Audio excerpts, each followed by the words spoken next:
Welcome to my Geekdom. I'm Brianna, and today we are traveling from the book nook to the movie mart with a deep dive into the I Know What You Did Last Summer franchise.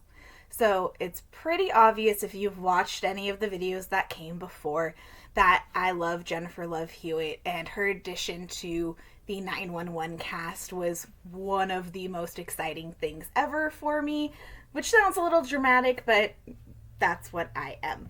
Um, so here's the thing when it comes to I Know What You Did Last Summer.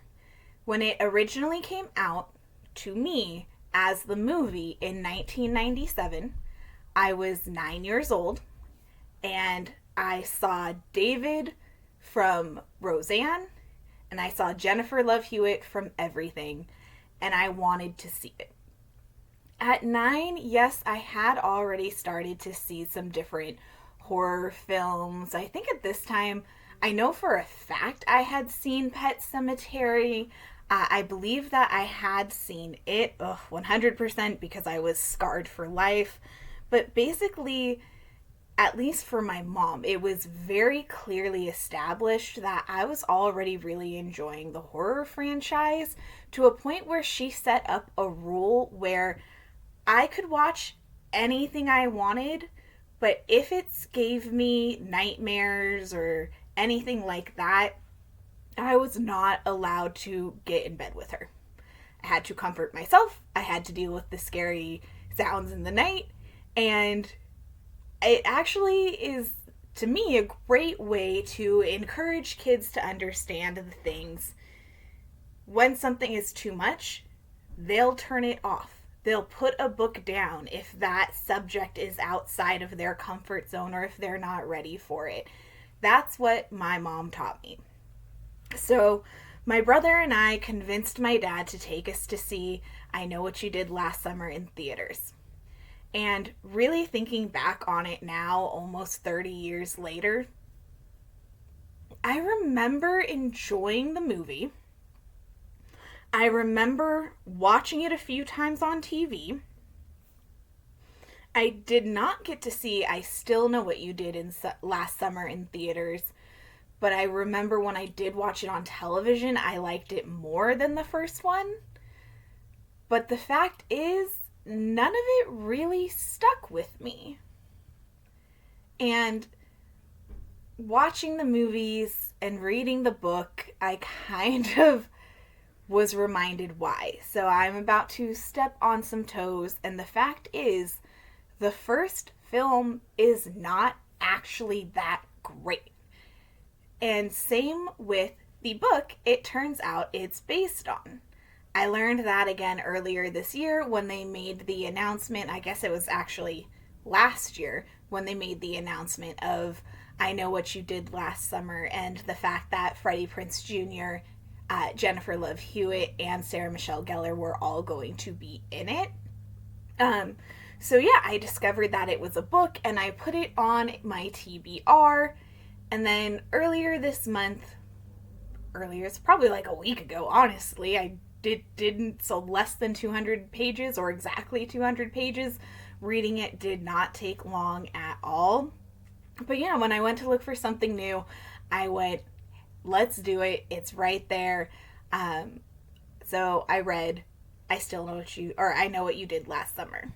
So much like I did with The Haunting of Hill House, I'm going to start by discussing the book, then the first film, letting you know straight off the bat, I got 2 post-its of notes of reminders about I Still Know What You Did Last Summer, and then finish off by talking about the newest I Know What You Did Last Summer, which I believe falls in, if we're talking Scream rules, the legacy.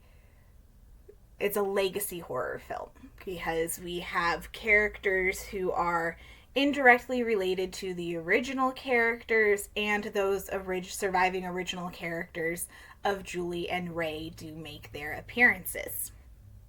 Alright, guys, so let's start at the beginning. At the very beginning of... Okay, sorry, I'm back. Okay. Alright. So the original book was written in 1973 by Lois Duncan. We have the main characters Julie James, Helen Rivers, Ray Bronson, and Barry Cox. Now, their character archetypes remained very similar between the book and movie. Not identical, but very similar. Julie is, in the book, she starts out as a cheerleader, or she's referenced as having been a cheerleader and not very academically inclined. But then after the incident, her life changes. She focuses on school, gets into Smith, and her whole goal is to get out of Southport. She does not want to be there anymore. Helen Rivers, in the book, she is very close to how she is in the movie, except for the fact that, like, she was never very studious, and then being incredibly focused on her looks. She's described as incredibly selfish by her family, mainly her incredibly bitchy sister Elsa, who is a conversation in and of herself. But she figures her best chance, especially after the incident, is she drops out of school. She enters a star contest and becomes the newest star and newscaster for the local television station. Ray Bronson, in the book, he and Barry are both a year older than Julie and Helen. They were seniors when the incident occurs, and Ray had original plans to, I want to say it was go to New York and become a lawyer. But after the incident, he takes a gap year, moves to California, and he goes up and down the coast working on fishing boats. Barry Cox is straight up rich boy prick. This guy sucks. He's got a football scholarship, but he is a womanizing asshole. So it is 4th of July. They go up to this picnic area where kids hang out. They smoke some weed, make out, watch the fireworks, and on their drive home, out of nowhere, they hit someone. And they just keep driving. They don't stop for a second. In the book, the person who is driving is Ray. He is high. Helen is sitting next to him, her head on his shoulders. They're messing around. And in the back seat, Ray and Julie are messing around as well. So they hit the guy. Julie and Ray scream to stop and go back, but Barry keeps driving. And they're arguing in the car about what to do in regards to this incident. Ray and Julie want to call the cops. They want to get help. Time goes by. Barry makes them wait 10 minutes until they've gotten on the freeway and they've gotten space between themselves and the incident. And this is the same thing. It's on a curvy road above the ocean. And it turns out who they hit is David Gregg, who I can't recall if they say his age in the book, but I would guess about 12 or 13 years old, because he is riding his bike home from a friend's house in the dark with no lights, no protection. Like, there's nothing where in the dark a car would see him. In the argument that ensues, it remains that Julie and Ray want to go to the cops. Barry convinces Helen easily to be on his side, because the Helen of the book is problematically, in my opinion, obsessed with Barry. She is convinced, and as they go into the book later on, she thinks they're going to get married. She comes from a poor family. She's the second oldest. They don't lay out how many kids the family has, but there's at least 2 who are younger than her, possibly 3, because I think there was a baby as well. Her sister Elsa is the oldest child, but they don't make a lot of money. And Barry, again, comes from an incredibly rich family with a horribly bitchy Karen mom who hates Helen. And the only reason Barry stays with her, like, he literally picked her up on the side of the road while she was walking home one day because he liked the look of her ass and could tell she was stacked. So he thought it was going to be a use and be done situation, but when his mom found out, that anger, how much it upset her, made him stay with Helen and cheat on her continually throughout their entire relationship, just flat out treating her like trash, while Helen puts him up on this pedestal. He comes from a nice family. He has a scholarship to college. He's a football player. Like, she just puts him so high up there that she'll do anything to protect him and what she sees as her future with him. Now, I already mentioned how Julie changes. She consistently wants to go to the cops, but they convince her not to because Barry's able to convince Ray. If they go to the cops, then Ray's chance at getting out of Southport, moving out of this town, getting a better life is gone.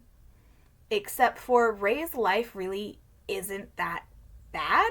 His parents are together, and it's important in the story of the book that his dad is actually an ex-football player who owns a local sporting goods store. But Ray is a smaller guy. He's slight. He's intelligent. He and his dad don't relate on the same level. So when Ray becomes friends with Barry, he rises in his dad's esteem because he's made friends with this football player beyond just being the tutor for all of the football players. However, once the accident occurs, once Julie has been convinced to protect Ray because she loves him, not to protect Barry, they split apart. It is, I think, Julie breaking up with Ray what spurs him to take the gap year instead of going to college. He's feeling the guilt of the accident, but Julie's feeling it so much more intensely that she cannot be around any of them. So she breaks up with Ray. She stops talking to Helen, and not having any conversation or connection to Barry is incredibly easy because she wasn't friends with Barry. He was friends with Ray. And her friendship with Helen was because Ray and Barry were friends. Now, same as in the movie, it is just Julie and her mom. Her father died when she was younger.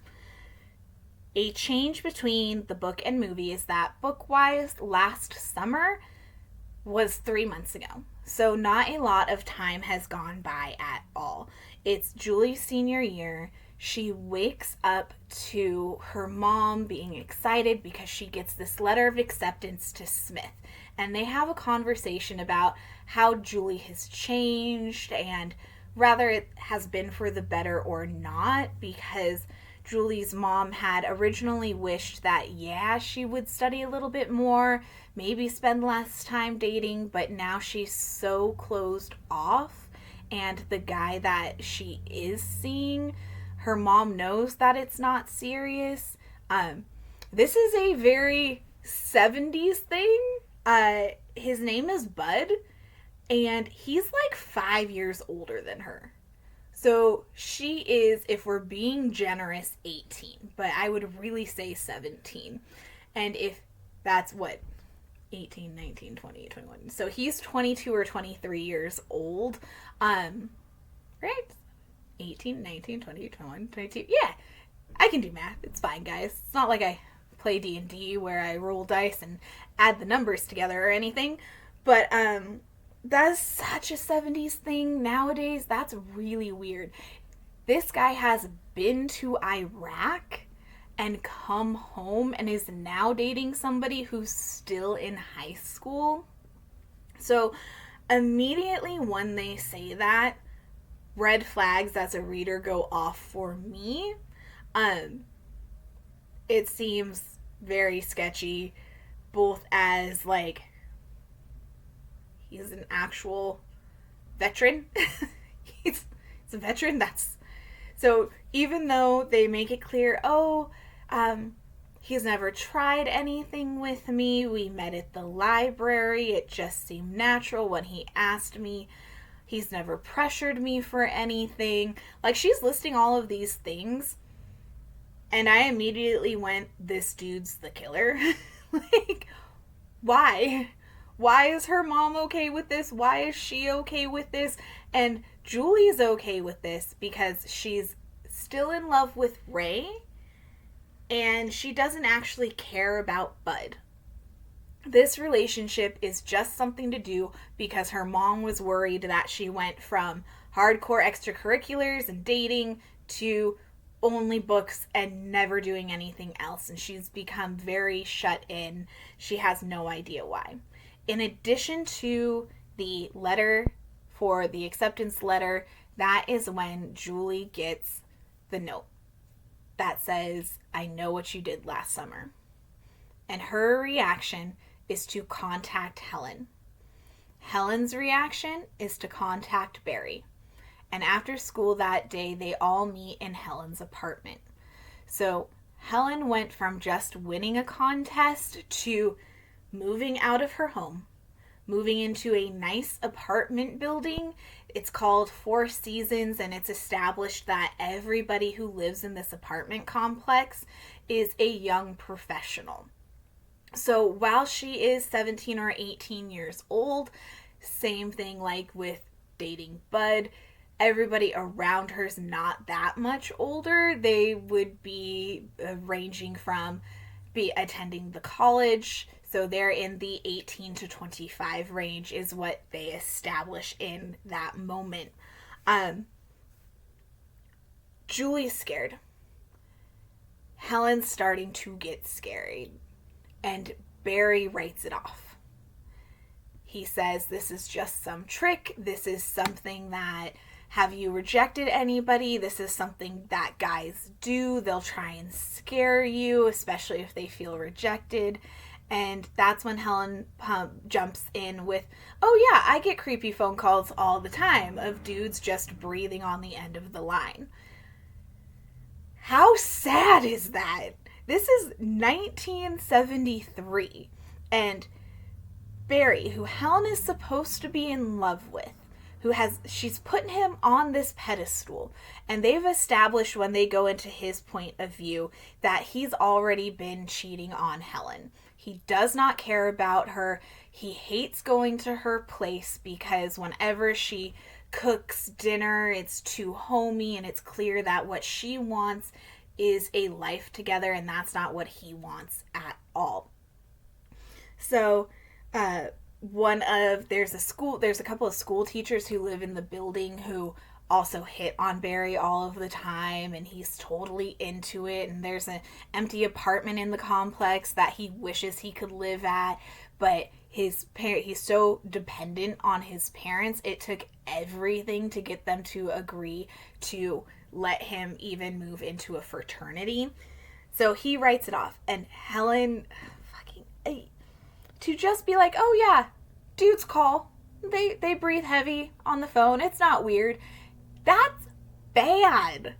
It's bad now, it was bad then, but this is 1973. I'm liking a bit how Lois Duncan is expressing this, because she's making it both seem normal and it calms Julie down, but in this situation, this is not a normal thing. That's not normal. Men should not be doing that to women, and Julie feels that, but she trusts her friends and lets them talk her into this is just an okay thing. Barry suggests, we haven't told anyone, you haven't told anybody, it could be Ray. What if Ray did this in an attempt to scare you and get you back? Julie says, no, he's not in town. Helen says, yes, he is. I saw him a day or two ago. So it is established that Ray is home. After Julie's calmed down, the three go their separate ways. Barry, oh, I got pen on my hand. That's not a surprise the way I play with pens. But Barry says because it goes back and forth between their different viewpoints. So from Barry's viewpoint, he's driving back to the college and he thinks he's being followed, so he pulls over and the car drives away and he's like, oh, it's fine, it's nothing. I let Julie and Helen get in my head and now I'm scared. So when Julie gets home, Ray is there talking to her mom and they reconnect. She tells him about the note. She lets him know, hey, I can't talk. I can't do anything beyond this. I have a date with Bud. Bud shows up. He and Ray meet. Julie and Bud go out for the night. Now, as the book goes on, Barry gets a phone call that he thinks is from Helen. Again, 1973. This is a call that goes to the fraternity house. She had called him earlier in the day, and he gets this second call, so he assumes it's hers. The frat guys joke about how it's her, and Barry's in the middle of thinking about how this is it. He's breaking up with Helen. She is too needy. It's over. He wants to go play the field. Which, funnily enough, after he gets off the call, he goes to a field where he gets shot and ends up in the hospital. In this time, Helen has made a new friend who moved into the empty apartment. His name is Collingsworth Collie something. I had it written down and I don't know where those notes are. But he goes by Collie. So she learns about the incident while she's at work. It's one of the other newscasters says what happens, and then she very calmly gives the weather report, makes a little joke, goes off screen, breaks down. Collie hears about the incident, goes to the news station, picks up Helen, and takes her to the hospital, where his parents kick her out. Like, his mom is just the fucking worst. She's terrible. Imagine every stereotype of a rich bitch you can think of, and that is who his mother is. So she kicks them out, but they stay in the hospital just till the news that Barry has made it through surgery, but it's still going to take some time for him to come around. So Collie takes Helen home. Helen passes out. In the meantime, I think it's in the morning. So when she wakes up, she calls the hospital. They won't give her any information. Ray gets the news about Barry from the newspaper. He calls to tell Julie, and Julie and Ray decide. They know, because they looked it up, who they killed. They know that they killed this child, and Julie is convinced that this has something to do with the incident, and she wants to go visit the kid's family. She wants to go visit David's family. Ray goes with her, and when they get there, they find this house. Nobody answers the door when they knock. They jump a mile because coming around the side of the house, having hung up laundry, is Melissa Missy Egan. She is David's older sister. And what you discover, because in this time throughout the book, all of them have gotten notes, clippings, pictures. They are being messed with about the incident. They've all received something taped to their door or a letter, and you learn that David was survived by his mother, father, sister, brother, uncle, and cousins.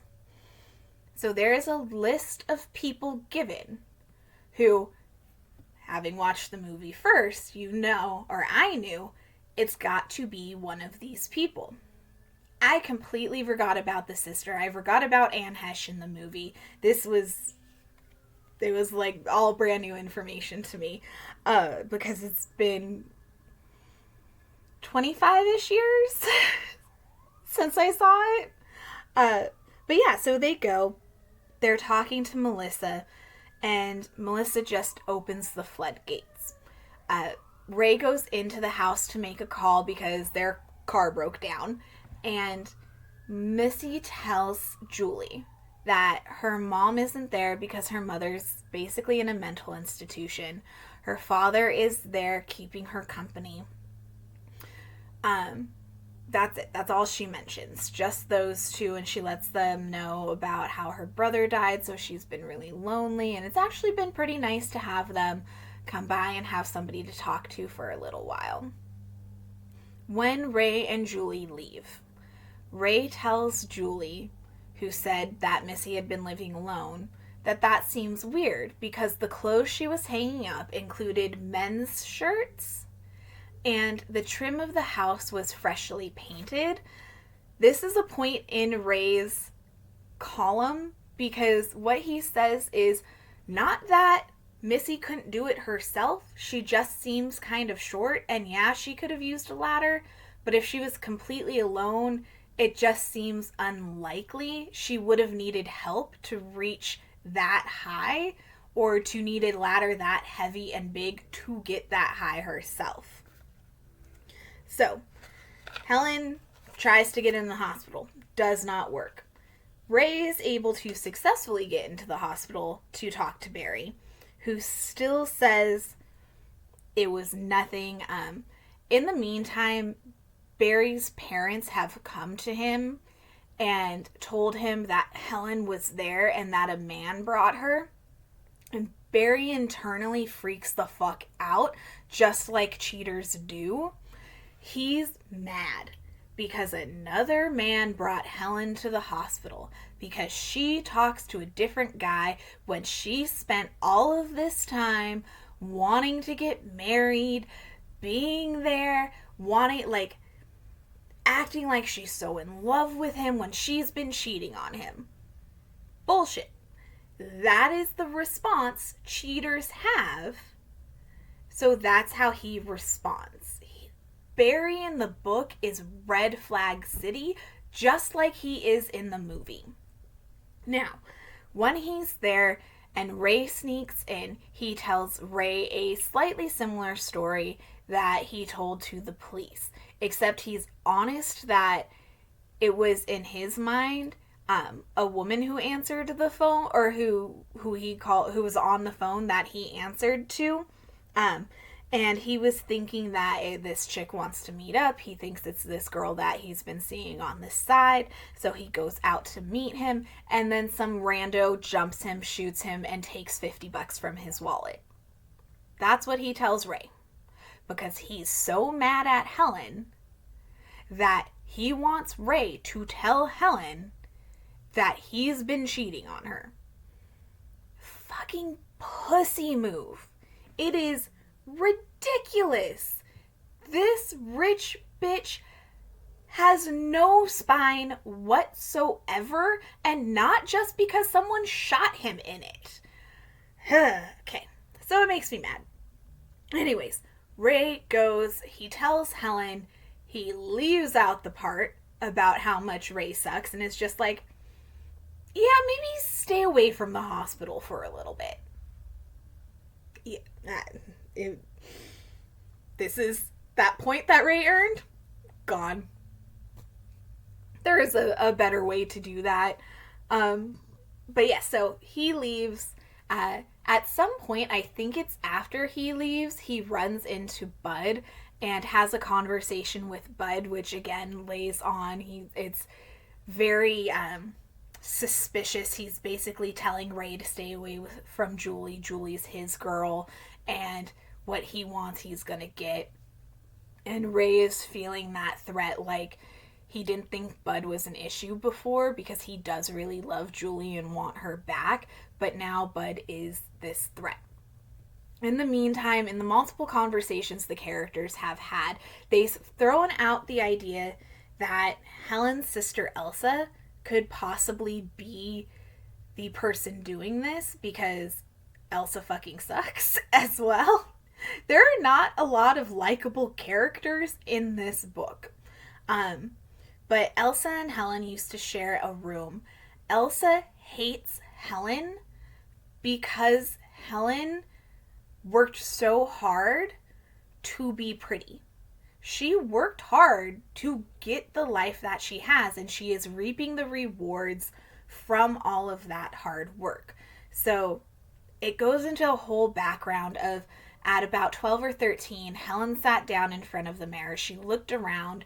She said, I'm pretty. I could be prettier. I've got some weight. I need to lose some weight. What can I do to my hair? I need to learn how to do makeup. Like, she made a plan for her life based off of her looks.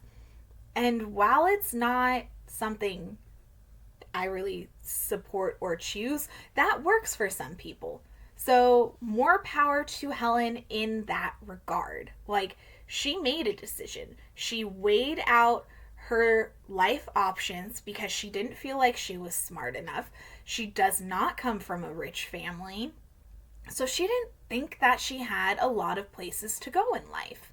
And she chose her looks as the thing that was going to get her out of this life and into one she wanted.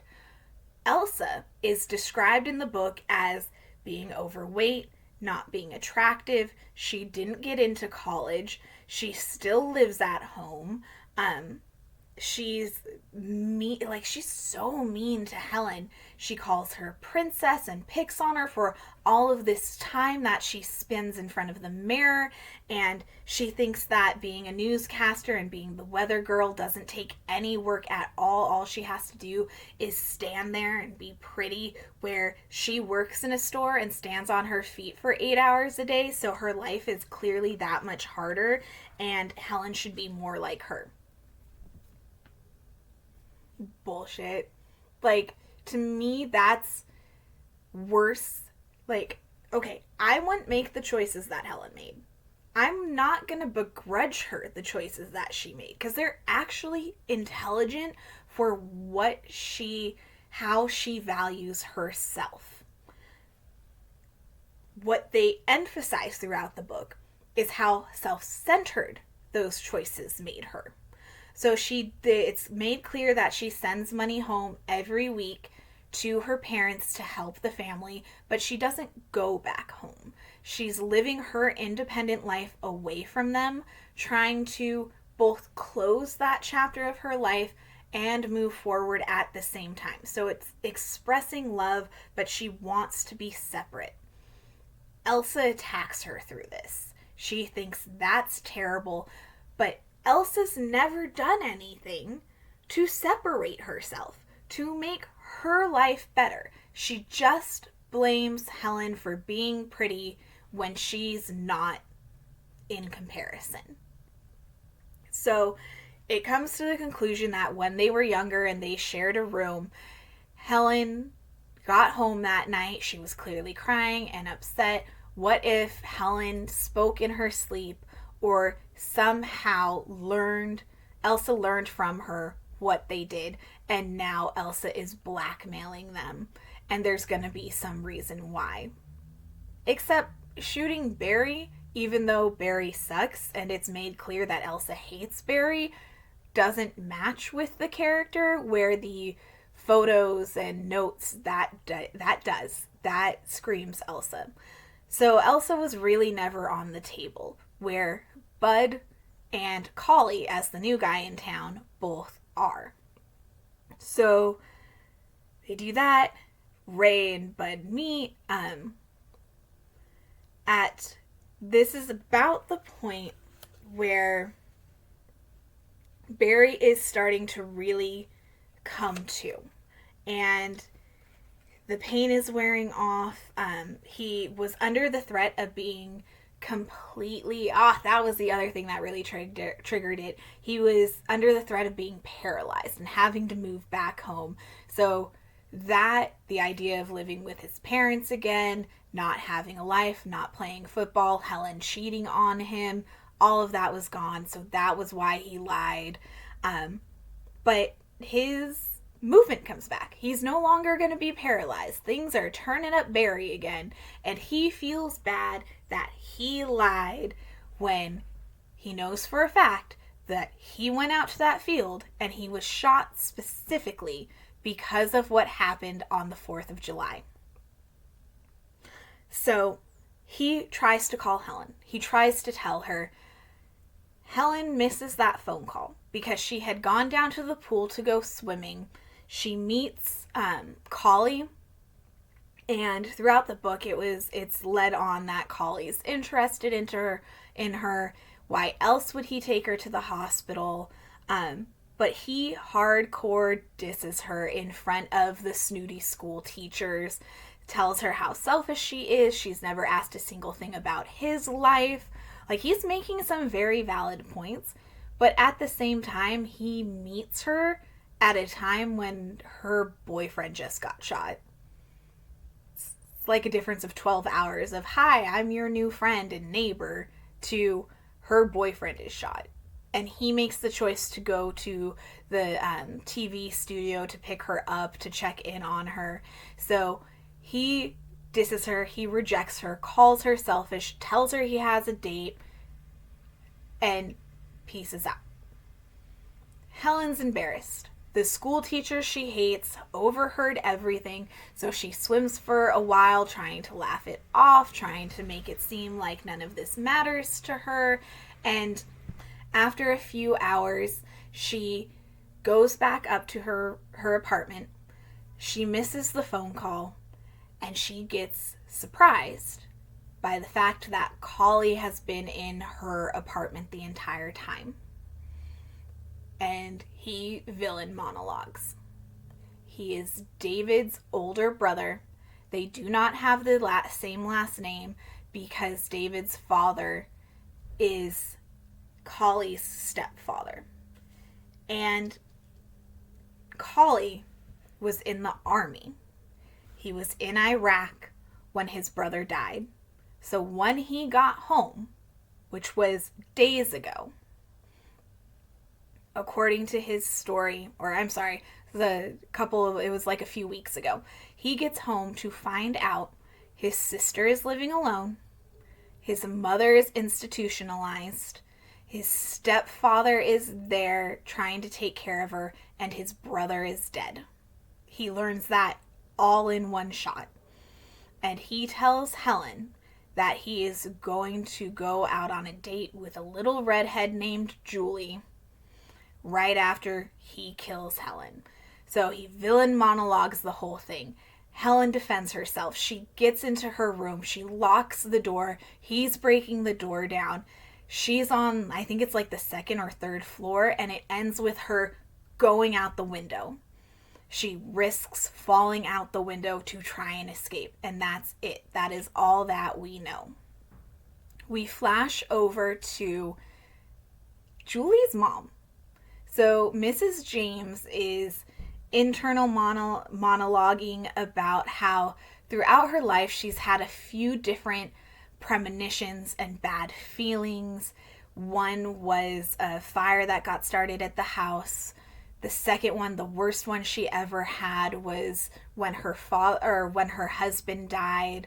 And there had been a few other incidents, including last year on the 4th of July when she was convinced that something had happened to Julie, but Julie came home. It looked like she was crying, but she said she was fine, and then she and Ray broke up, so she thought maybe that was it. That was the extent of it.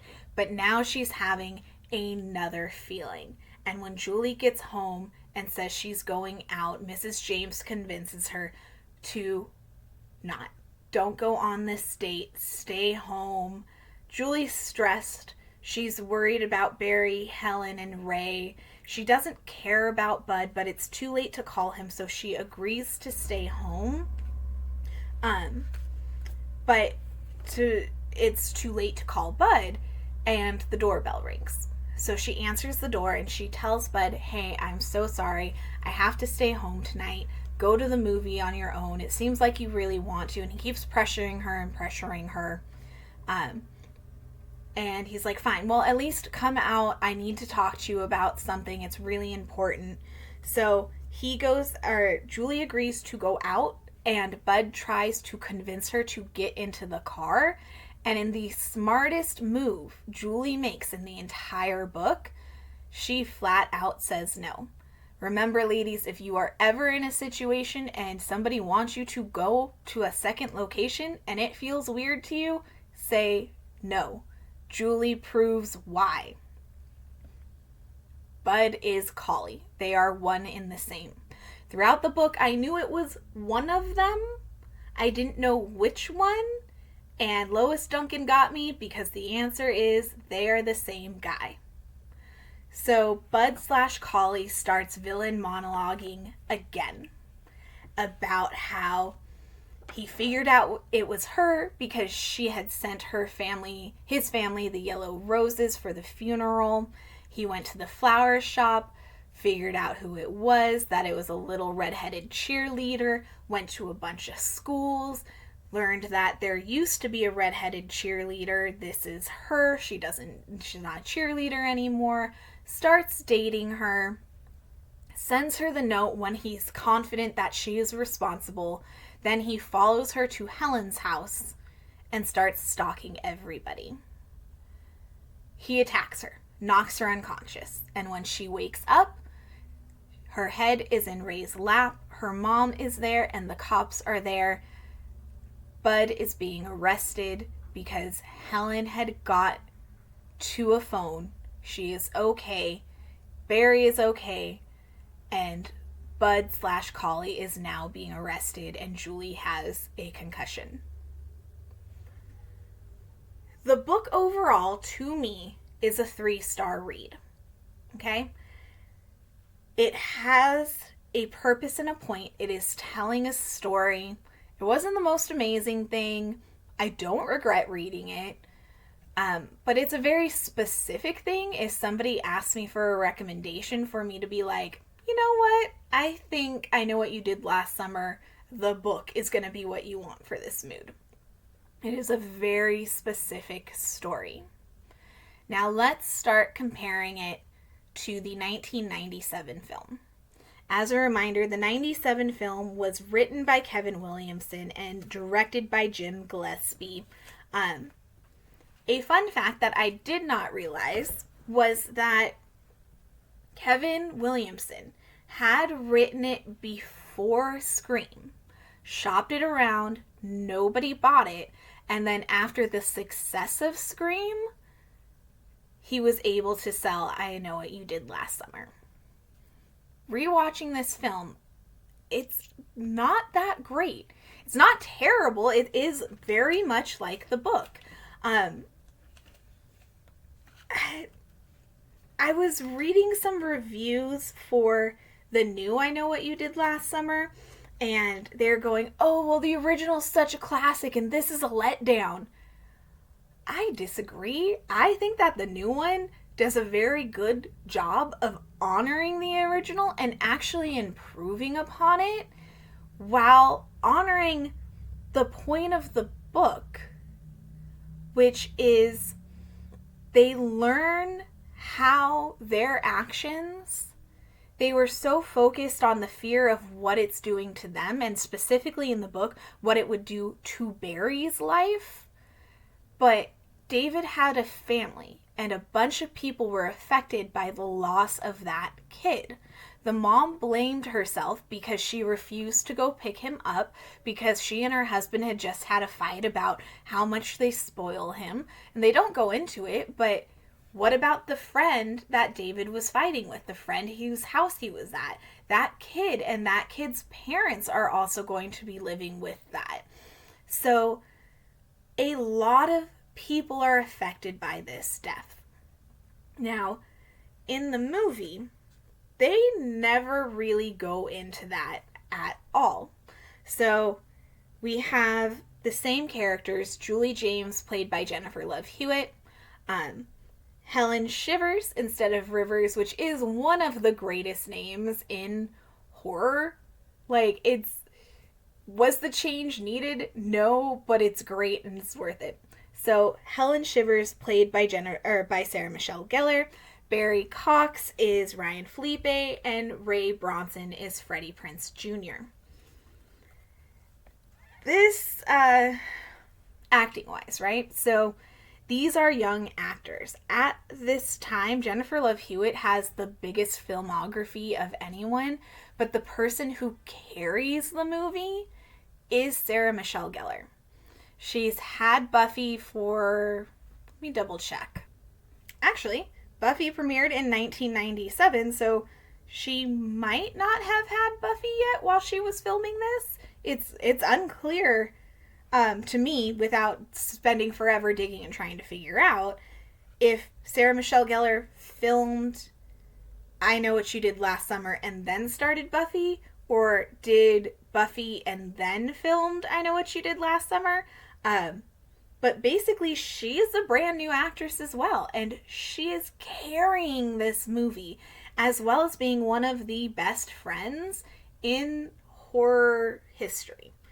That is something that I actually really applaud Kevin Williamson for. And then the next film, And I Still Know What You Did Last Summer, when Brandy Norwood steps in as Carla and she's Jamie's new best friend, the female friendship is great. So Kevin Williamson, you have Sydney and Tatum in Scream, and then you have Helen and Julie here. So it is established in the movie that they are all actually friends. Barry still sucks, but Helen and Julie are way closer in the movie than they are in the book. In the book, they're just sort of acquaintances, even though at one point Helen says that Julie is the only friend she's ever really had. Julie doesn't really feel the same about her, and that sucks. And it kind of feels similar, at least when Julie returns to Southport, that Julie of the film feels that same way. Like, we were friends, we're not that close, but Helen definitely expresses more of a friendship to her. So here's our differences, right? We are set up on the 4th of July. Southport has this big beauty contest that Helen wins, and she is the Croaker Queen. They go out to celebrate after picking on Johnny Galecki. I should know his name by now. I love him so much. Yeah, Johnny Galecki. So they pick on him. They go to the beach. They each have sex separately. Not as a group. Separately. Barry is drunk off his ass. Barry and Helen get in the back. Ray and Julie are sober. So it is Barry's car, but Ray is driving. They are all seniors. It's really only established that Helen has a plan for the next year. She's going to go to New York. She's going to become an actress, and she's going to spread cheer by being an actor. I believe it might be laid out that Ray is still going to college to learn to be, he's going to go to college to be a lawyer, because Julie makes a joke about meeting a shaved head, tattooed girl, and I'm like, I mean, I'm down for Freddie Prinze. Who's not, right? So, yeah. And then Ray is going to be a football star, and Julie is going to somewhere. I think it's here in my notes somewhere. She's going to Northwest, maybe? No, I'm watching School Spirits. That's where they're going in School Spirits. Anyways, everybody has plans. Now, when they are driving, Barry gets up, he's drunk, his head's out the sunroof, he's being an asshole, he spills his beer, they're fighting in the car, Ray's covered in alcohol, boom, they hit somebody. They actually stop and get out, and they go look for the body. They find the body, he's dead, they start arguing. Julie wants to go to the cops. She and Helen want to go to the cops. This is different from the book, okay? Barry is able to convince Ray that if they go to the cops, and Ray's the one who actually I think is really more persuasive because he's already studying and wants to be a lawyer. He calls out that if this is manslaughter, he's covered in alcohol. No one is going to believe that he was sober and that this was an accident. So he's the one that pushes it more to save his future. And what happens? They move the body, they're pushing it over as they're arguing. A car is coming. It turns out it's Max. Barry fakes being sick. Max drives away, and the group decides to get rid of the body. This is completely different from the book. They are making an active decision to get rid of this body because it is dead. They go down to a dock. They argue about rolling it into the water. Julie is still saying, we don't have to do this. And Ray is starting to backpedal a little bit because he's scared of actually, like, manslaughter is one thing, but dumping and hiding a body is a totally different thing. So Helen steps up and calls everybody babies. So she goes to help push the body into the water. But jump scare, he grabs her crown. They push him in. She screams, "My crown!" And Barry jumps in to get it. So they struggle in the water. Barry comes out. He's got the crown. In the he's really mad at Helen about this, but her fear of losing the crown is legitimate for a couple of reasons. And I don't think that the character is thinking about that in the moment. I think it really is like, oh shit, he took my crown. But when you think about it, if they find that body and it's still clutching the crown, that is a direct tie to Helen Shivers. She needs that crown for next year's beauty pageant for the next Croaker Queen. It is given from queen to queen. So there are multiple reasons why she needs that crown back. And while Barry is pissed, it's still the right decision to have him retrieve the crown. Now, again, it's only 3 months in the book. It's 1 full year in the movie. And things do not look as good for the characters of the movie. Actually, no. Wait, I think I've already forgotten. Yeah, things are pretty good for everybody but Ray in the book. Versus in the movie, Julie and Barry attend the same college but don't talk to each other at all, which is no great loss because, again, Barry is Barry. Helen went to New York to become an actress, but failed. She came back after a couple of months. She's now working in her parents' store that her sister Elsa runs. Changes for Elsa between the book and the movie. She's still a bitch, but she's a hot bitch. So they're making this choice, and maybe it's yes for film, but I'm thinking like it's harder to express that Elsa hates Helen because of her looks and because of her, like, her life sucks. They have the same job. They do the same thing. They both work for their parents. There's nothing. Helen's life is not good. She spends every day reporting to her sister, who is just a bitch. With no reason given. She just sucks. Barry's life is good. He's a rich football player, blah, blah, blah. Ray, however, we discover, because Julie has stopped talking to him, when she gets home, she gets the note, "I know what you did last summer." She goes straight to Helen first. They go to Barry. Barry decides, because Ray's disappeared, that it must be Max. Max saw them on the side of the road. He's the only person who could have done it. So they go and they threaten Max. Now, in that moment, Max tells them to fuck off. There's an altercation. Barry grabs the hook, scratches Max. They start to leave. And that is when they see that Ray is there and he is working on a fishing boat. And Ray tells Julie, I can't remember if it's then or if it's a little bit later, but he tells Julie, I have the life of my father.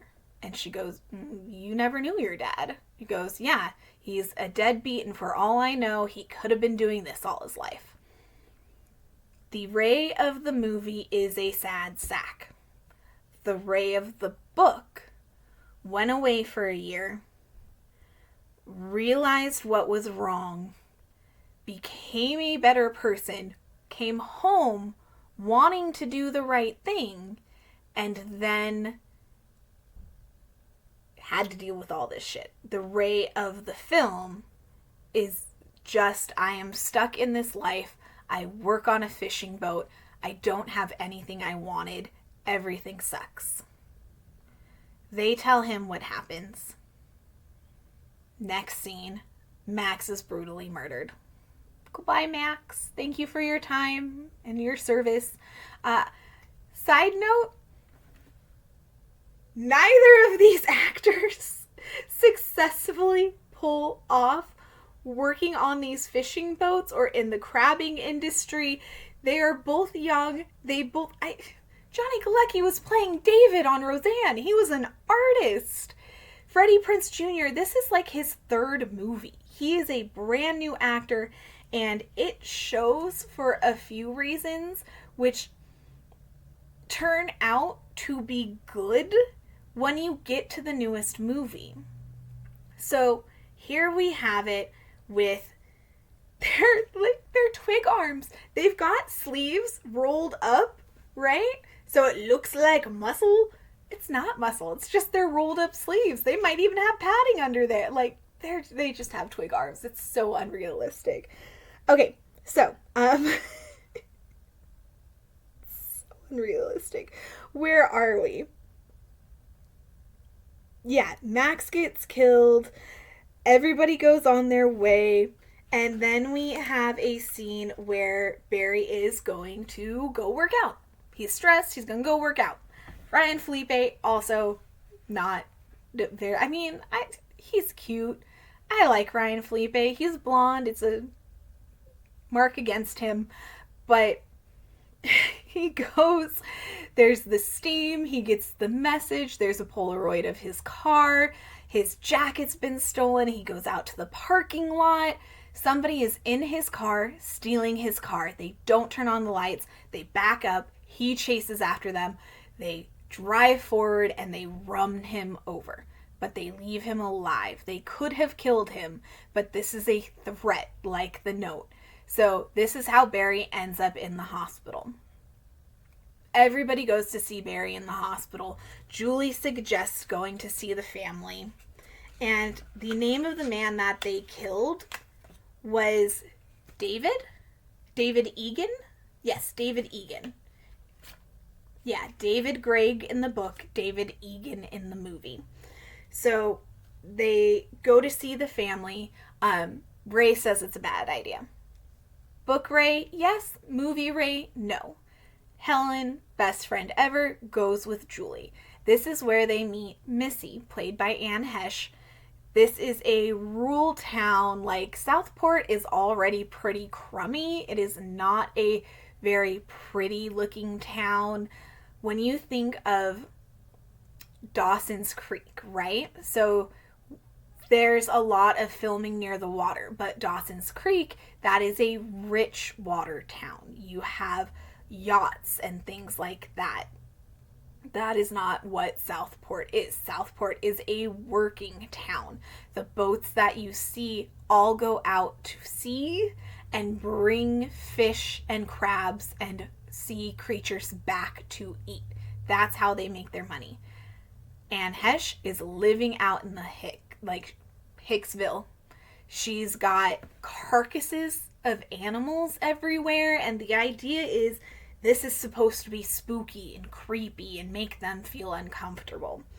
But Helen and Julie fake that their car broke down just like in the book, and Helen goes to call AAA while Julie talks to Missy.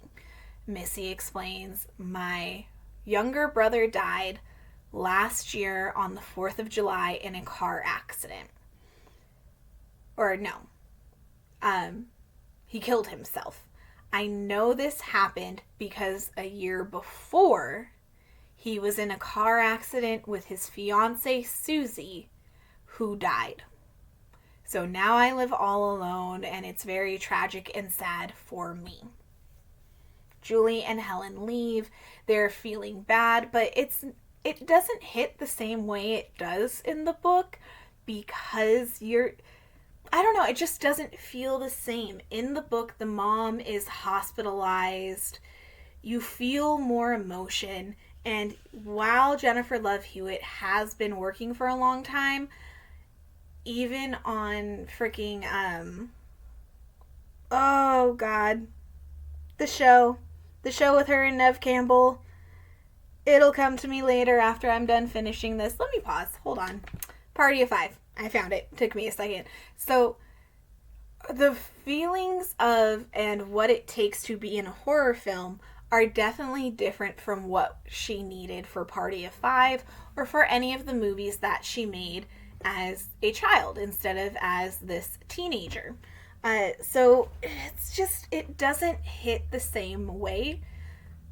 But again, Sarah Michelle Gellar, man, she's emoting like no one's business.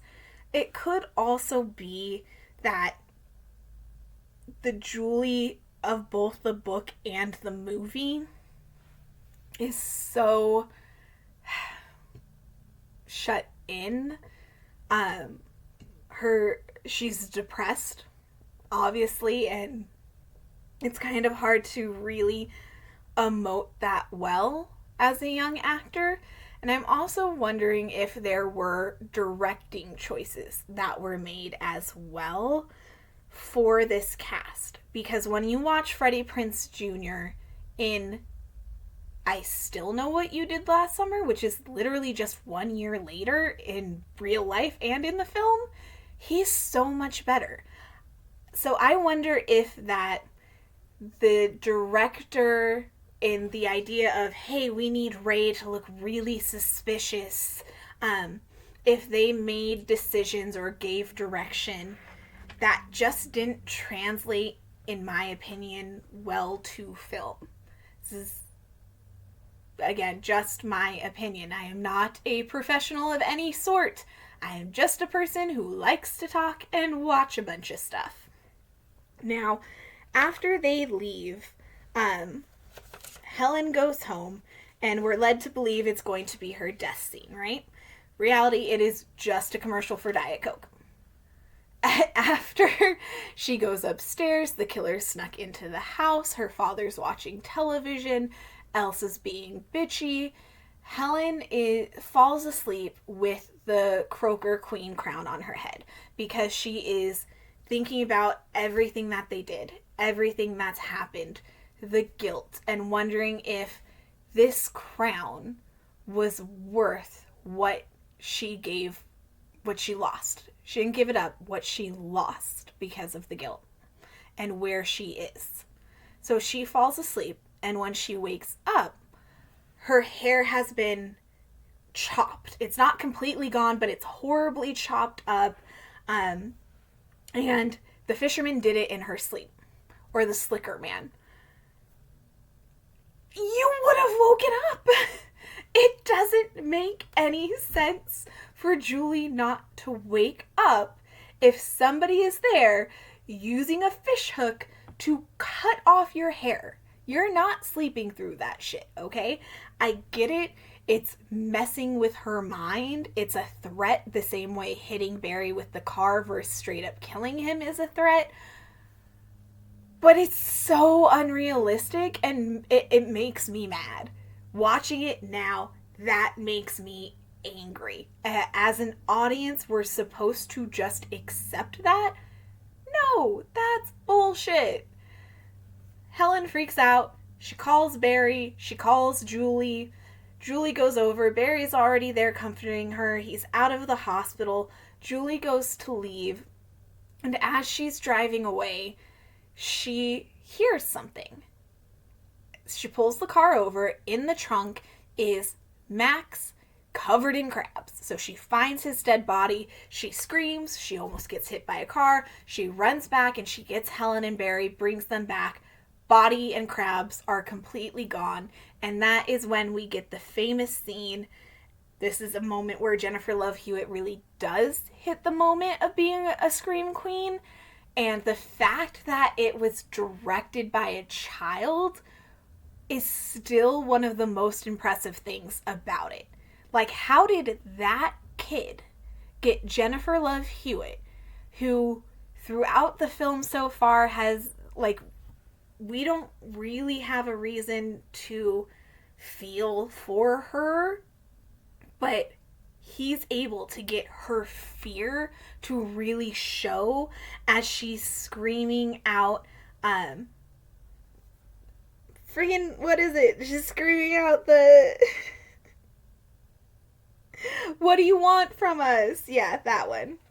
Hold on. What are you waiting for? It's what are you waiting for? Yeah, so Barry's kind of thinking she's crazy and Helen's straight up on her side. No, I 100% believe you. There was a body. There was crabs. This shit's terrifying. They come up with a plan. Helen has to go to she has to go to the parade. It's now the 4th of July. She needs to be there. If the killer's anywhere, he's going to be there knowing that she's going to be there, because he clearly overheard her last night telling Elsa, I can't go to the store. I cannot do inventory. You know that it is tradition and I am expected to be at the parade and the beauty pageant. So she and Barry go so that Barry can watch the crowd to see if the Slicker Man is there. And Julie decides to go back to Missy. This is where Missy again, this is when Missy is 100% no, my brother killed himself. Nobody killed him. He killed himself. I found this note afterwards and it says, I'll never forget what happened last summer. Julie says this is a threat, not a suicide note. And in the meantime, we have the beauty pageant.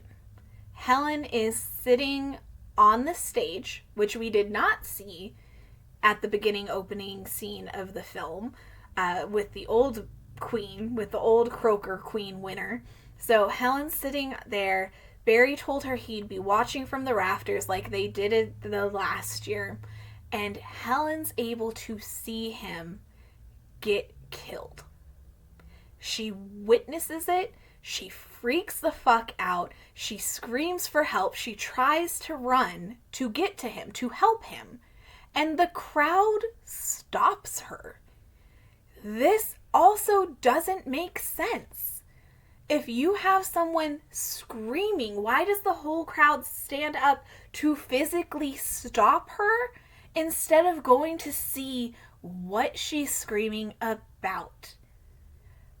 Cop comes in, takes her upstairs. Barry and the Slicker Man are gone. Helen looks crazy.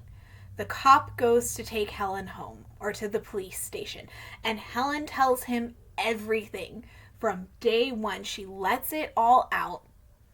The road is blocked because there's going to be another parade after they crown the new pageant winner, and the fireworks are going to go, so the road's blocked, and he goes to turn down an alley. But there's a truck blocking the way. He gets out. Helen yells at him, "Don't do it." He gets murdered. She breaks out of the cop car, runs her ass to the one place she knows that there is someone who is not at City Hall. And that is Elsa working at the store doing the inventory. Elsa lets her in. She's yelling at Elsa, "We need to call the cops. We need help now." Elsa gets murdered. And we have, it's a great chase scene. Like, my favorite chase scene is actually in Scream 3. Same thing when they break out of the cop car. But this is a really close second for a slasher film chase scene, because Sarah Michelle Gellar is just so good when she gets into the lift and she's pulling herself up. She gets out the window, so that's reflective of what happens in the book. She jumps out of a second story window. She's able to make it. She had ditched her heels because she can't run in heels. It's the most logical thing you see ever. And yeah, it's smart. It's just smart. Helen Shivers is a badass. So she runs. She's almost to the parade ground. Slicker Man catches her and kills her. Goodbye, Helen Shivers. R.I.P. for being the best part of this movie and franchise. So, there you have it. Julie is on her way back. She has this information. Here's the thing. To me, it seems logical, but then when I was doing my notes again and thinking about it again, I did rethink. Like, I think I was biased from having seen the film before, from knowing who the killer is, from reading the book and that it's not Ray. She gets to the port. She finds Ray and she's telling him, she's about to tell him that a threat was made. It's the same note, the same writing. And she sees that the name of his boat is Billy Blue. When originally talking with Missy, she had learned that there was a friend of David's who came, and they sort of had a thing, not really, but his name was Billy Blue. And in the middle of having this new information, and she sees that, she's now thinking that Ray is the killer.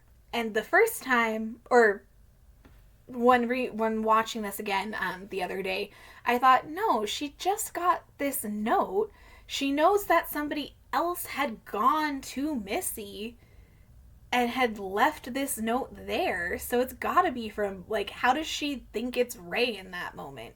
But then rewriting the notes, I went, no, duh, she's putting it together. Ray, Billy Blue, which is obvious. Okay, that's obvious. I'm not an idiot. But Ray, Billy Blue, he could have left that note after going to meet Missy. Not before. That was where it was. My brain went, she found this before Ray visited. Because that part's not clear. She just says, I found this suicide note. So yes, it is very logical that Julie sees Billy Blue, thinks it's Ray, and runs right into another fisherman.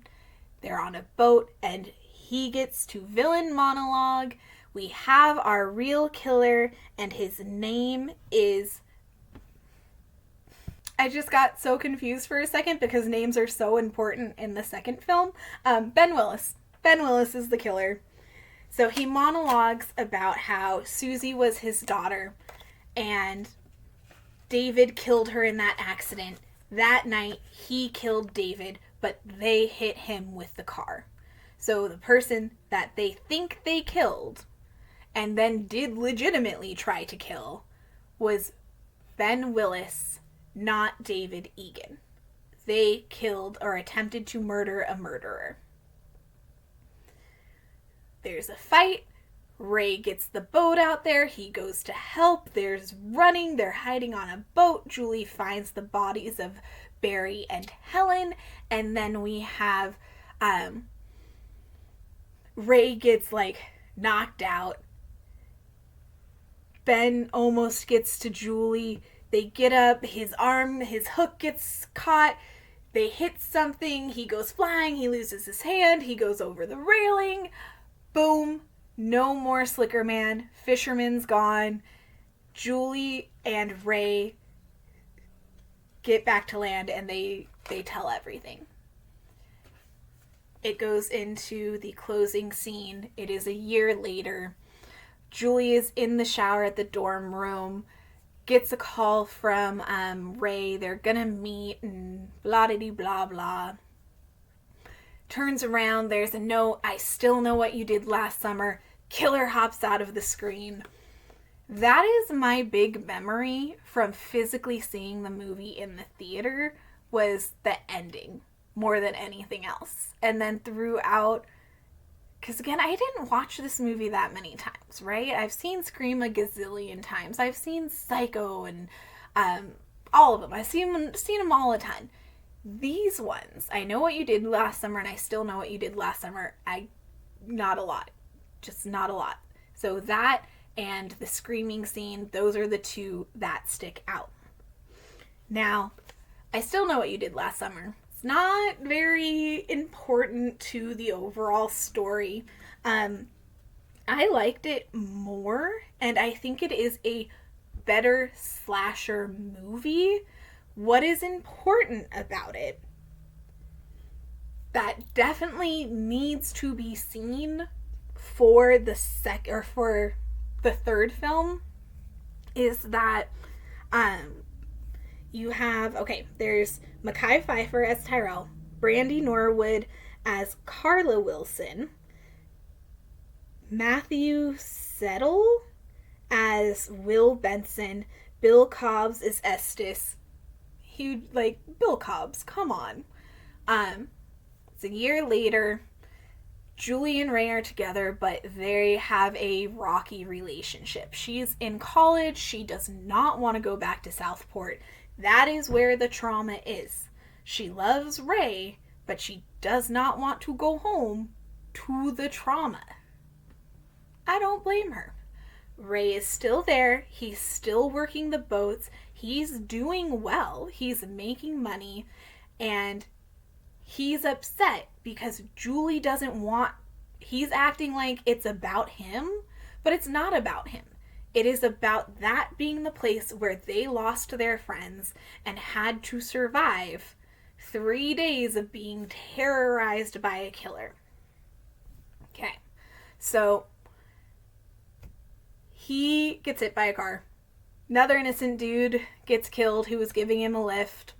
We're led to believe that Ray is dead and that Julie's been abandoned. So Julie, Brandy, Mekhi Phifer, and the other dude go to the Bahamas because Brandy had won a free trip for 4 to Turtle Bay. So they go. They don't question it, right? They're college students. If she was 18, right? So 17 when she kills somebody, 18 a year later, now she's 19. So you have some 19, 20-year-olds who are just excited that they won a vacation to the Bahamas for the weekend. And a bunch of people die. Much higher body count. Everyone dies. Jack Black dies. Innocent Jack Black just smoking some weed, being racist even though he doesn't think he is. Everybody's dead. What stuck out to me, and the biggest thing about this movie that stayed with me, which is really funny because it actually got switched around in my brain over the lifetime, was that I was remembering that my favorite part of I Still Know What You Did Last Summer was his last name was Barryson. And I was like, yeah, because he's the son of Barry, and Barry's the killer. But no. Again, almost 30 years, watching this movie, of not watching this movie, and I combined the two. So I knew her wannabe boyfriend was the killer. I knew he was the killer's son, so it was 2 of them in the second film. But I was remembering Barry's name from the first one instead of Ben Willis. So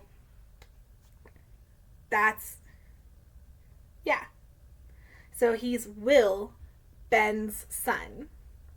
And it is important that they mention Carla's last name is Wilson because it could have worked that way.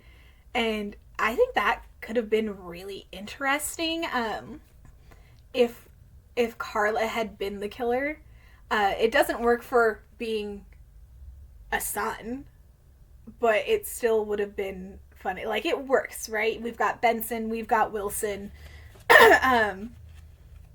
it doesn't translate perfectly, but the wordplay is still sort of there. But yes, the important thing about that, Ray does not want to leave Southport.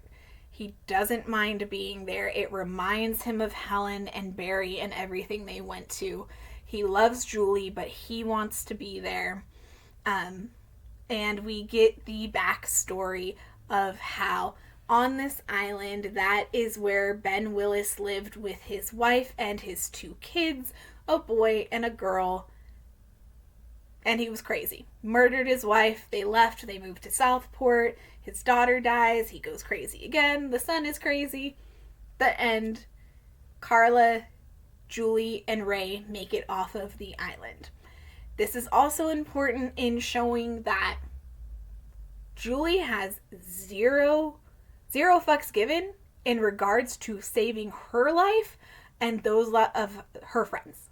But she will kill to protect herself. She went from, in the first film, being the person who's like, we're not doing this, we have to do the right thing, to, I have watched people die, even though she didn't watch them, she just found their dead bodies. So she's been terrorized, she's lost her friends, she will fight for herself, because that whole hotel, it's like 6, 7 other people die in the second film. There is a huge list in comparison to the first movie, right? Max and Elsa, you have 2 characters outside. Oh, and the cop. The cop died too. So 3 people outside of the main cast who end up suffering because of this. Yeah, so Julie's not afraid to do it, and Ray went. He got a gun. He threatened a person's life to get to Julie to protect her. But then he failed. He got. Like, yeah, he lives, but Julie is the person who wins that fight, not Ray. Okay. So, like I said, it's not that important to the story, but there are key factors that this third movie, the I Know What You Did Last Summer from 2025, pulls them all together. Sorry, as the sun is fading, more of the light is reflecting in my blue light glasses from the computer, so it looks crazy. Again, sometimes I still really love it, sometimes I don't. And also, this is turning into a much longer video than normal, but I don't think we need to cut this one in 2, so I am just going to finish this guy out. So 2025, we have written by Sam Malinsky, Leah McKendrick, and Jennifer Caton Robinson, who is also our director, based on characters developed by Lois Duncan.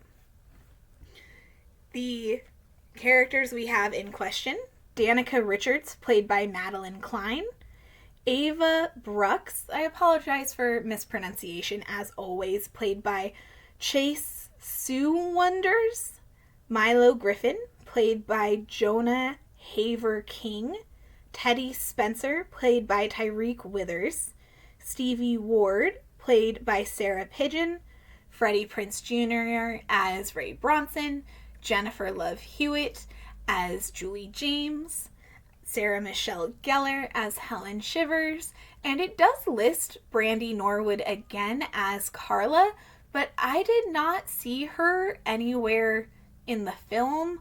I did pause it a couple of times to go do laundry, so unless, like, maybe she was on the mantle, a picture of her on the mantle, and they're like, yeah, it's Brandy, everybody loves Brandy, because everybody loves Brandy. So I didn't see her, but it does list her as being in the film. Now, this movie starts off with Danica and Teddy at their engagement party. Ava's coming home to town. Milo has been in DC. He does some government thing.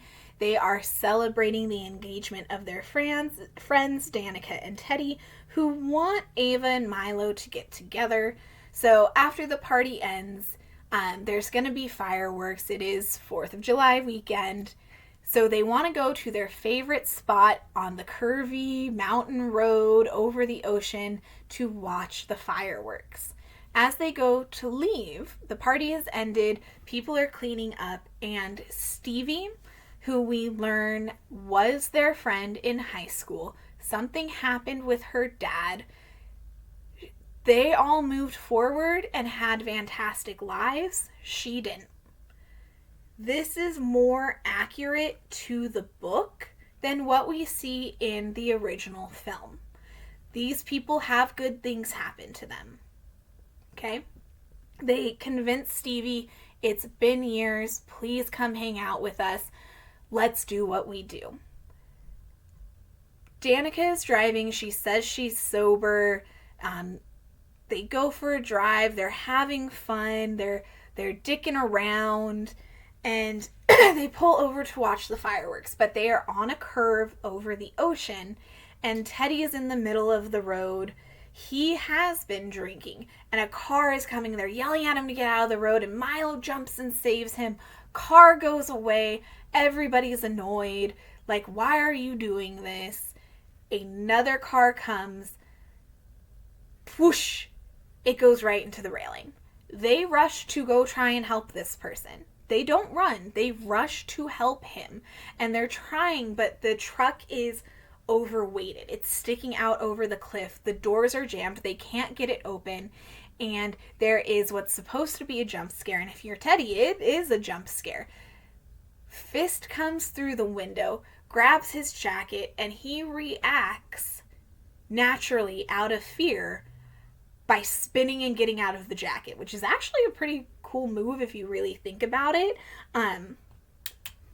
Okay, now the light is bothering me, so let's see how well I can see. I mean, I don't need to see this, I just need to be able to see this. So he spins out, they scream, the truck goes over. There's nothing they can do. Okay, this is not a hit and run where they can pull over and help a person. That truck is gone. It is crashed on the rocks hundreds of feet below them. Danica looks at Teddy, tells him to call his dad. His dad is, I believe, the mayor, but he is the richest man in town and he's going to take care of this. They do that. They get in the car. Danica is driving again. Danica and Teddy look at each other. They convince the others who all want to go to the police to call help. They're like, no, we called for help. Help is coming. So Ava is the one in the Julie James position of like, we need to go get help. We need to go now. Stevie is also doing this. Like, when they go, no, listen, just get in the car. We're going to go. We're going to go to the police station. Okay, we can't do anything here.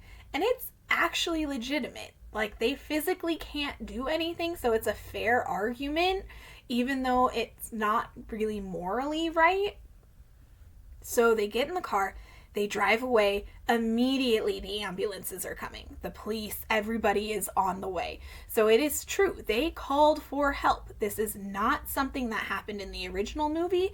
It is something that eventually happens in the book.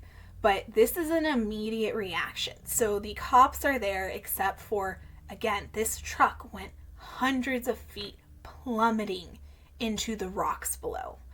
That man is dead. They convince it is Danica's decision. She overrides Teddy because she wants Teddy to have the life, and she probably wants the life too, that being the rich son of the mayor who has completely reformed the town of Southport. It is not the Southport that we see in the original movie. This is a tourist destination town now, okay? Think Jaws. 4th of July weekend at Jaws. That is what they are dealing with in this situation. They convince everybody to keep their mouths shut. It works for Milo because he works in DC. He has political aspirations. It works for Stevie because she has a criminal history. We're not sure what her dad did, but we know that she's been to rehab and that she's out now. this works. Ava's not okay, but she cares about her friends, so she buys into it. 1 year later,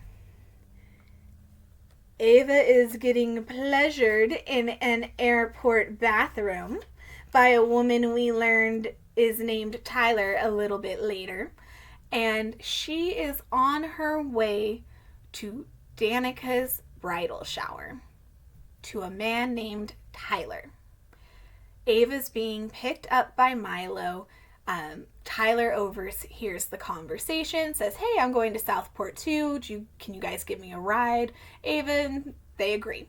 And in the process, we learn that Tyler is in Southport because she runs a true crime podcast with a super dope name called Live, Laugh, Slaughter. And she tells them about how in 1997 there was a killer dressed as a fisherman who slaughtered a bunch of people using a fish hook. Now we hop straight to that bridal party where we discover that it is not Teddy and Danica getting married, but Danica getting married to Tyler. And Stevie is now her best friend. They are insanely close in a way that they weren't before because Stevie has been there consistently. And we learned that Teddy and Danica broke up after the accident because of Teddy's guilt. He is now a pariah to his father. He lives on a houseboat. I mean, it's a nice fancy yacht, but it's still a boat. And he is drinking constantly. I knew pretty immediately by making it 5 characters, one of them was going to be the killer. At no time did I ever consider Teddy. Not once. Not for 2 seconds. The second they showed that man feeling that much guilt, which is really kind of amazing because he doesn't emote it. Like, he emotes jerk, but he emotes the guilt of a jerk, and it's kind of impressive. So I never suspected him. I did suspect Milo. I based that off of my Scream rule of I'm always attracted to the killer, and he was cute. So I was like, there's a chance. Ava, like, Danica was never on the table. Ava got taken off the table. I mean, it's kind of obvious in the sense that she had to fly in, so there's no way that she could have planned. No, she could have put it in the presents. The note that says, I still know what you did I know what you did last summer, that Danica finds inside of all of the presents at the bridal shower. But yeah, so it had to be one of them, but Teddy was never on the table. And when the first person who gets killed is Danica's fiance while she's taking a bath, it kind of eliminated her because she was taking a bath. However, second film, partners are an option in this franchise. So she could have had somebody, but I still didn't think it was her because of how much she gets targeted throughout the whole film. Now, after that, so they find the note.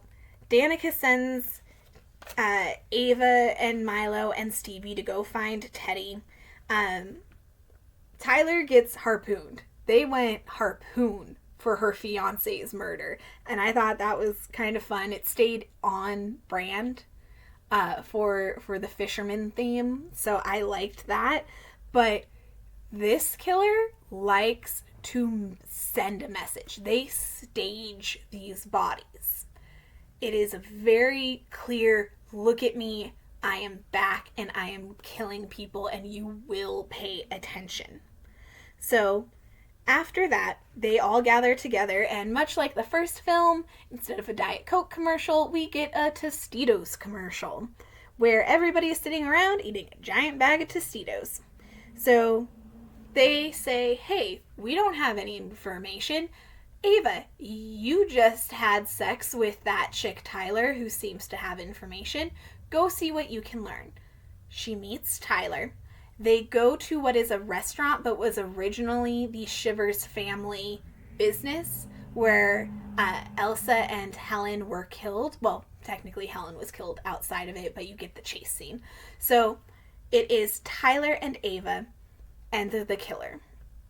First they go after Ava. Ava gets into the ice, the walk-in fridge, and in that time she slashed the killer. So in my mind I'm going, great, pay attention to long sleeves. Somebody's going to show their bandage at some point to indicate that they're the killer.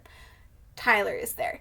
Tyler gets to relive the Helen chase scene, and she does a fantastic job at it. Was it entirely necessary to go up and like pull herself up and get to... No, it wasn't necessary, but it was fun and it honored the first film. This also reminded me that while I am not into blonde dudes very often, I do have a very specific thing for problematic blonde women. Tyler is the epitome of that, and I thank her for it. So there is now a town meeting. Tyler's body is hung outside of this restaurant, which is on Main Street. Everybody is freaking out, and these quote-unquote kids are standing up going, no, shit's happening. There is a killer. 2 people have been killed. But Teddy's job, his dad, has done such a good job of covering everything up that now they are trying to shut up the kids who are trying to get help too. And in this moment, Ray Bronson makes his appearance. Freddie Prinze Jr. steps up and says, you are trying to erase this the same way you erased what happened in 1997. Outside, Stevie explains to Ray everything that's happened. All the kids tell Ray what's up. Ava makes the decision to go find Julie because she had learned from Tyler that Julie was a professor at a college nearby. When we meet Julie now, she is a professor and she is teaching that PTSD changes your brain chemistry and you are going to react differently to everyday situations, no matter if it is a simple jump scare from a spider running across your path or what. PTSD screws you up. Doesn't have to be bad, and there are ways that she has learned to manage and move forward, one of which is the Sidney Prescott way of an insane amount of security around the premises. So Ava begs Julie for help, and Julie gets a great line of, answer one question, what did you do last summer? Ava tells her everything, and what Julie tells her to do, whoever is doing this to you, this is personal. They had a tie to the man you killed. Do you know his name? His name is Sam Cooper.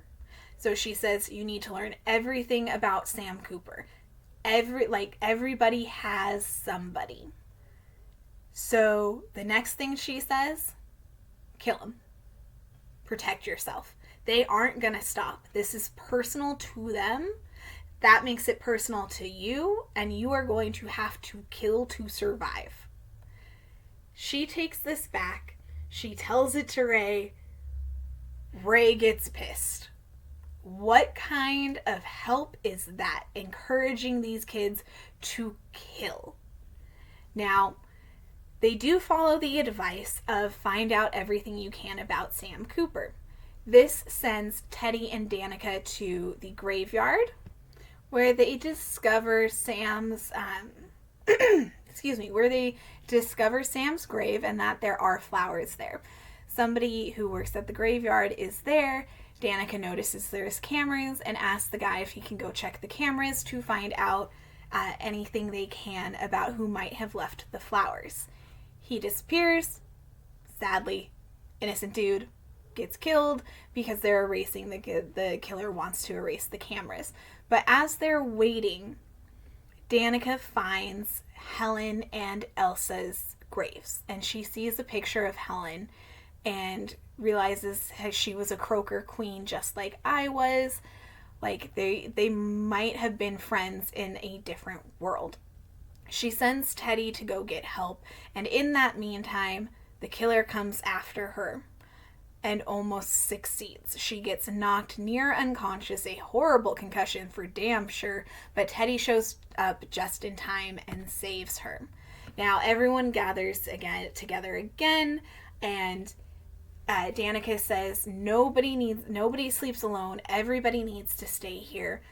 Stevie says she can't. She has to go to work at the bar, which is Ray's bar. That is her connection to Ray that we learned outside of the town hall meeting.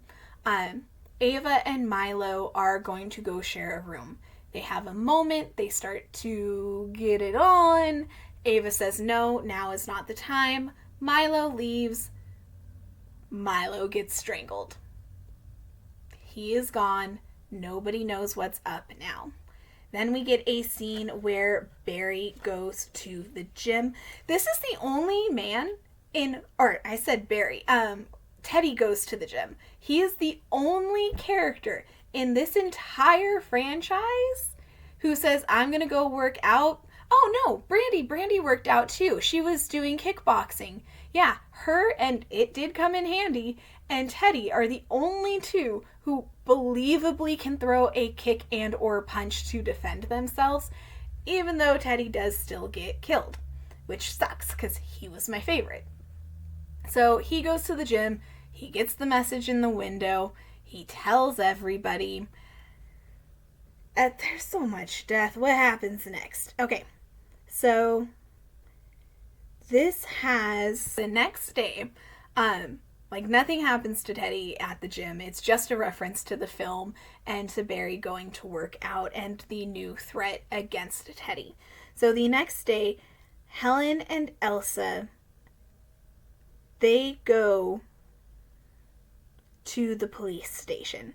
No, there's a point where they went and they found out that Sam was driving the pastor Judah's car. It was his truck who he was driving, and they introduced the pastor at the town hall. So the second they said, hey, go talk to this dude, go to church if you have a problem, I was like, he's involved somehow. That's right.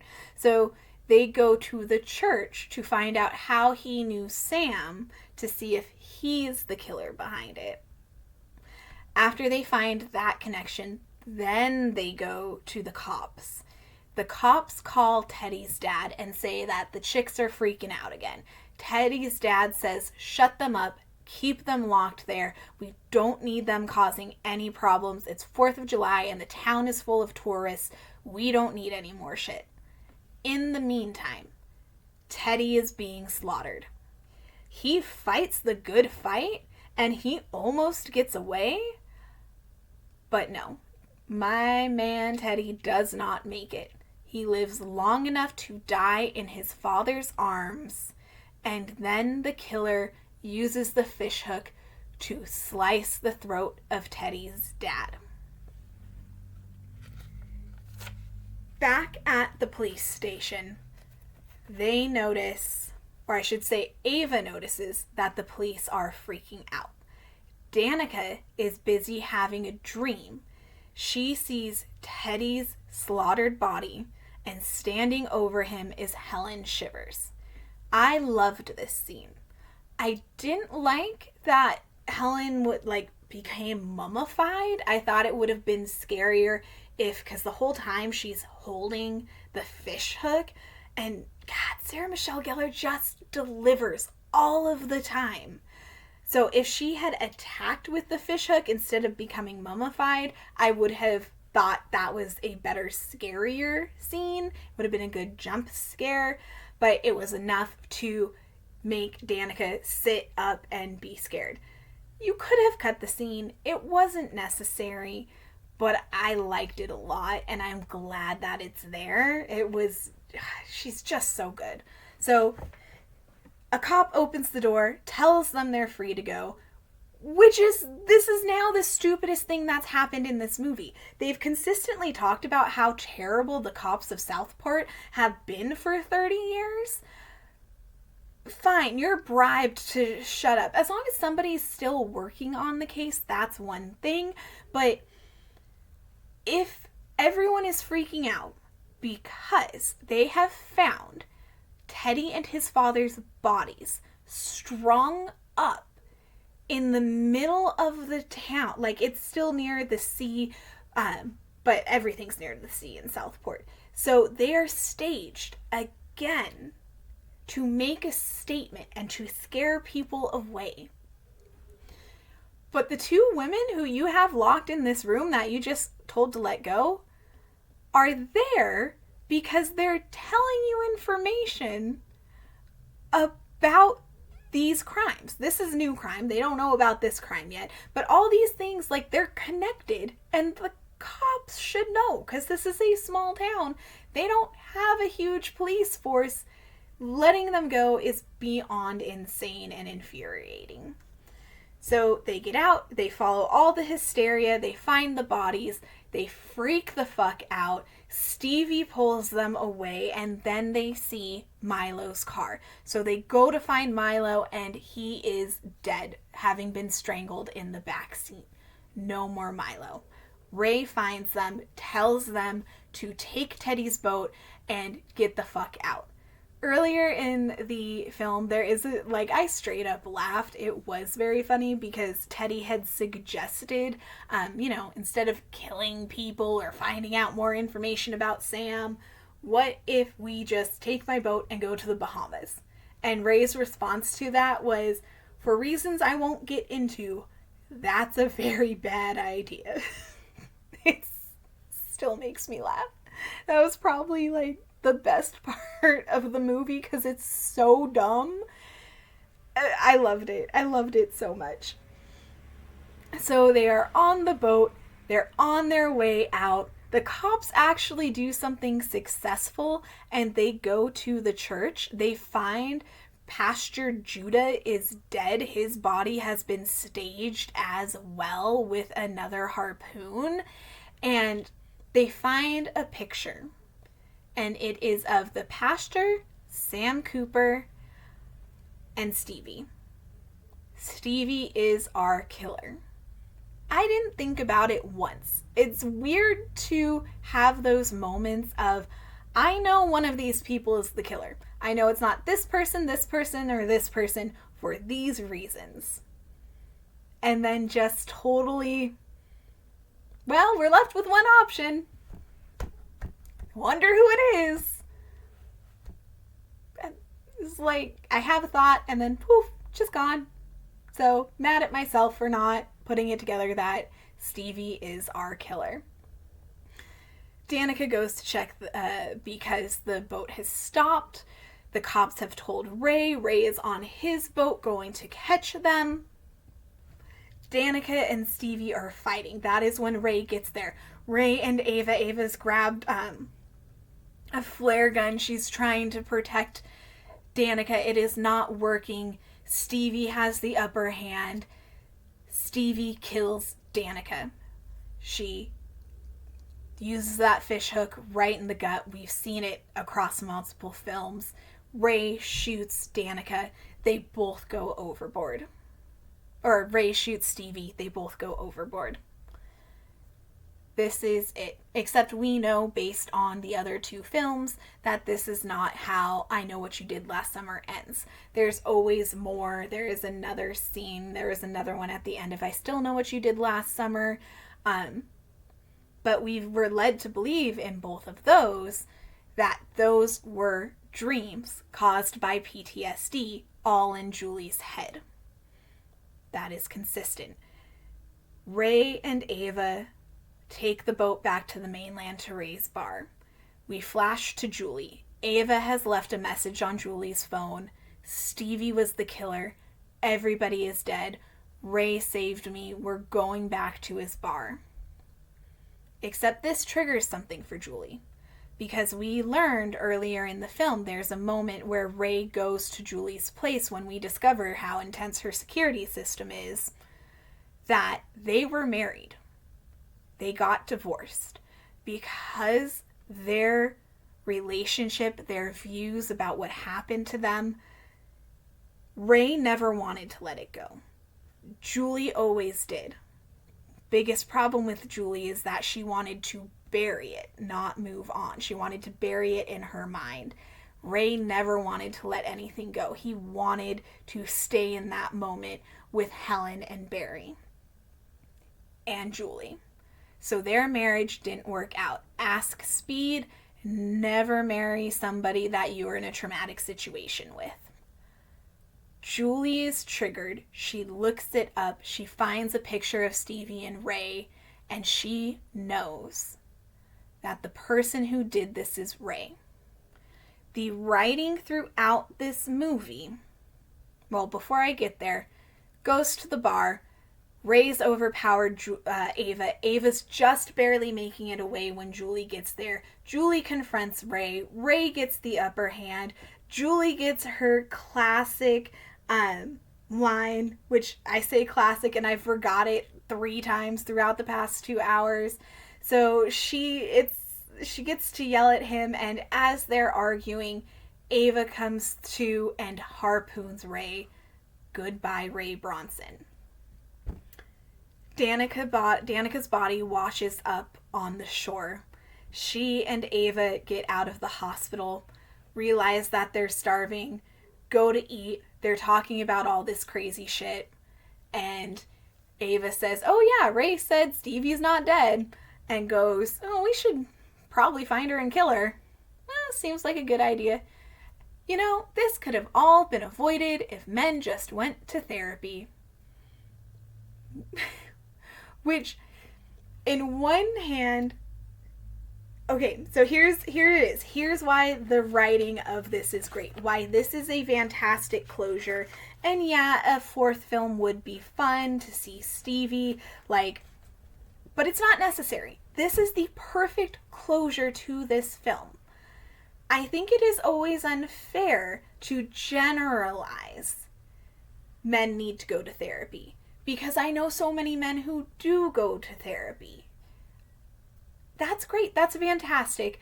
But I get what they're saying because it's a majority thing, and especially in this day and age, the men who don't go to therapy are very obvious, and they do things like go on killing sprees. Usually killing women. Here's what I loved and why this movie is the perfect cap to the I Know What You Did Last Summer series, and why it also is the perfect cap to the book. These characters, all in the last movie, had successful lives. Twice they got successful lives. That's accurate to the book. Stevie being mad, she found out she's the killer because she was actually in a relationship with Sam, but had no idea he was the person who went over. They were establishing with all of these staged deaths, Ray's feelings, right? Ray at the town meeting said, you came here to Teddy's father and you erased what I went through in 1997. You erased the deaths of my best friends and this thing that has traumatized me so you could turn our town into a tourist trap. And I don't like that. That is what you start with Terry. He was murdered, harpooned twice the way his body is staged. Then you get specifically to Teddy and his dad being hung in the middle of the town. Tyler being hung in the middle of the town.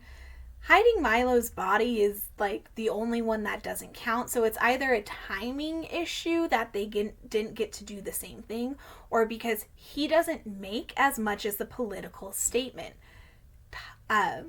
Terry, that was Danica's fiance, was another rich man. Tyler is a tourist coming to the town to play on Ray's pain. Teddy and his father made money off of it, off of hiding everything Ray went through. Ray's able to manipulate Stevie for his means. Yes, Stevie lost someone she loved and cared about, and she's already gone through the trauma of losing her father and going to rehab and being imprisoned herself. Rey is the person who's supposed to be taking care of her. Rey was friends with her father. It is easy for him to impress on her, here's what I went through, here's the details, let's get revenge for you.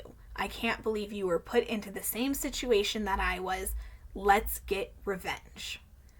When you go back to the first movie, when they try to set Rey up as the possible killer, it looks a little bit like bad acting, but everything that Rey does in the first film, hiding the fact that he is Billy Blue, hiding information, hiding the fact that he's still in town from everybody, that he never left, this all plays into it. Being mad at Julie in the second film because she doesn't want to go back to Southport plays into it. He wants to get married and live the life that they were supposed to have, but won't listen to Julie's feelings. Carla in the second film telling Julie over and over again that Rey is a bad choice. This is all, it was taken into account by the writers of this newest film and makes Rey a believable killer. And the line of, this could be avoided if men went to therapy, goes all the way back to our original killer. All the way back to Ben Wilson. Okay? If you look at the second film, they say his wife cheated on him, so he killed her. Therapy. Murdering your wife violently was not the answer. His daughter dies in a car accident. Elaborate, going to, that her fiance is drunk on the side of the road. This is where he goes and what he does. This is the 1-year anniversary of the death of your daughter. Of course he's going to be there. Killing him is easy. Go to therapy. You didn't have to kill him. You could have gone to therapy. Okay? His son, Will could have gone to therapy. He didn't. Rey could have gone to therapy. Clearly, Julie studied the brain. She studied psychology. Her relationship with Rey doesn't work out because of how both of them have reacted to the trauma in their lives and their PTSD. I'm guessing couples therapy was never an option for them because of what her training, her schooling, and her relationship to him taught her. It screamed red flag, and she got out of that marriage. And she was right to hold a knife on... Actually, no, they were scissors. She was holding scissors when she opened the door because she thought the killer was there for her. Not so much because she did anything this time, and the likelihood that it had anything to do with Ben Willis is just gone. That's not a chance. This is about these kids now, but this is bringing up her trauma and the things she's gone through. So her reaction to Rey is justified. It's very easy for, as a viewer, if you are a bigger fan of the franchise than I am, to wonder, well, why didn't they stay together? You probably never saw Speed to know why they didn't stay together. So I can't believe the people who did not like the 2025 I Know What You Did Last Summer even half as much as they liked the original. It is so much better. It ends this story beautifully, and it honors the original movie. Even in Rey's bar, he has the sign of Billy Blue up behind him. It's great. They honored it without redoing it. And bravo. I really enjoyed how they closed out this franchise. Alright, so that is it for the deep dive of I Know What You Did Last Summer. Again, I know this one is long, not the longest I've ever done, but 2 hours is quite a bit of time. So thank you so much for visiting my Geekdom, and I will see you next time, hopefully for a much more reasonably length video. Also, side note, because there's a couple of people who will understand what I'm saying, Ray Bronson is going on to a nice guy list, which the rest of you will learn about eventually after I've really completed it. All right, thanks for visiting.